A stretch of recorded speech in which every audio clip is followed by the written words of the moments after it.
বাড়ির সৌন্দর্য বাড়ানোর প্রধান উপায় হল সুন্দর একটি ফ্লোর প্ল্যান ড্রয়িং আইডিয়া। কারণ ফ্লোর প্ল্যান ড্রয়িংয়ের মধ্যে থাকে bedroom, bathroom, drawing room, dining room, kitchen room, store room ও বারান্দা ইত্যাদির মেজারমেন্ট ও কলাম সেটিং।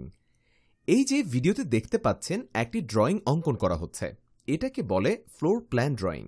যদি আপনার বাড়ির ফ্লোর প্ল্যান সুন্দর হয় তাহলে বাড়িও দেখতে সুন্দর লাগবে। আমাদের ইউটিউব চ্যানেল ভিজিট করলে এইরকম অনেক বাড়ির ফ্লোর প্ল্যান আইডিয়া খুঁজে পাবেন। আর যদি আপনার পছন্দ অনুযায়ী ফ্লোর প্ল্যান খুঁজে পাওয়া না যায়, সেক্ষেত্রে এই ভিডিওতে নিচে ডিসক্রিপশন বক্সে মোবাইল নাম্বার দেওয়া আছে, যেখানে যোগাযোগ করার মাধ্যমে আমাদের কাছ থেকে ফ্লোর প্ল্যান ড্রয়িং করে নিতে পারেন, অথবা কমেন্ট করে জানাতে পারেন আপনি কেমন বাড়ির ফ্লোর প্ল্যান ড্রয়িং করতে চাচ্ছেন। বাড়ির প্ল্যান ডিজাইন বিষয়ক এমনই খুঁটিনাটি বিষয়ে জানতে আমাদের ইউটিউব চ্যানেলটি সাবস্ক্রাইব করে সাথেই থাকুন।